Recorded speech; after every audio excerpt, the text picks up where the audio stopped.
Hello everybody. In order to develop in-app purchase applications, you need to have two Gmail accounts. If you already have two Gmail accounts, that's fine, but make sure that you have one account with Android, Google Play developer account and the other one for testing. So first you just go to Google and you just sign in for two Gmail accounts if you don't have any Gmail accounts. So we need one for testing and we need another for deployment. So once you register there, you can go to Google and search for Play Developer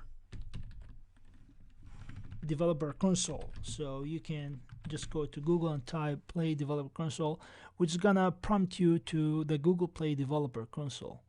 So I already created two accounts and I already got my Google Play Developer Console. I purchased this account for $25, which is nothing compared to what you're gonna gain when you develop applications and in-app purchase applications for Google Play. Other thing I just want to mention here, you have to care about your existence country, because if your country doesn't support in-app purchase, I don't recommend you to continue with this course. So this is something very, very critical. I do recommend to you to have an account from the US or from any country in Europe or from a country that support in-app purchase. So we call this merchandise account. So you have to you go to merchandise account Play Store. So you can see here, open a merchandise account, and you can see Google Play Store. Yeah, you need to go to Google Play Store, and you can see here, get started with publishing. You need to make sure that your country is supported by in-app purchase service. So this is something really crucial here. So once you sign in inside the developer console, you have to go to the merchant countries here.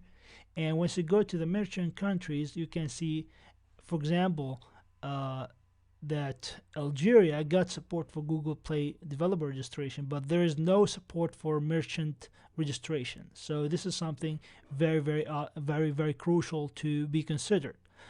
So you need to make sure that your country is supported by both the Google Play developer registration and supports merchant registration.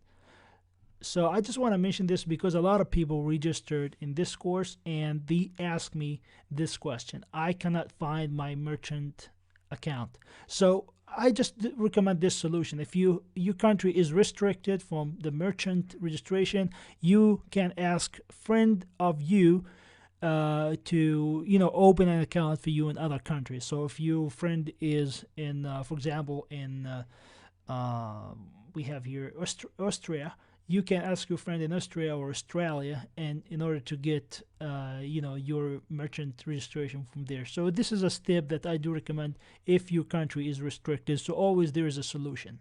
So for example, in Bahrain we have here support, and we have also support merchant registration. This is really awesome. So this is a step that must be considered here in order to follow with us in the next step, because this is something, as I said, is crucial for the developer to have a merchant registration to accept payments through apps. So this is something very crucial. So if I go back to my account just opened, I have already an account here, so I can go to the play.google.com/app/publish in order to open my existence account. So here, yeah, this is my account. You can see here, this is the Google Play Developer Console. I got many apps here. So the first step that we need to I want you to make sure that you complete all the payment issues regarding your Google Play Developer Console. So if you go here to the settings, make sure that you type your address, your phone number, all these details. And also you can see here we have something called merchant account is active. So make sure that your merchant account is active. So you can go to the merchant account payments, the google.com/merchant, and you can see here we got, for example, the orders of the apps, You can see if somebody purchased something through your app, you're just gonna see the details here. You're just gonna see the different items here. For example, the order detail, the app name here, the coin pack, and the revenue from your converted revenue from your in-app purchase account, or all the details related to the payment merchant account. So make sure that you have an active merchant center before you continue. I know this is going to take a while from you, maybe a day or two, but trust me, after that everything will be easy with you, and you can just continue with us in this course normally. So yeah, this is pretty much, guys, how to set up your developer account and have a merchant account in order to accept payments through apps. I'm setting this account from the US, and this is really awesome. You have all the features available for the in-app purchase. So yeah, this is pretty much, guys, the video that I want to record it here for you in order to let you know what are the main restrictions, or what are the different aspects of creating a Google Play developer account. And that's it. Thank you guys for watching. See you in the next lesson.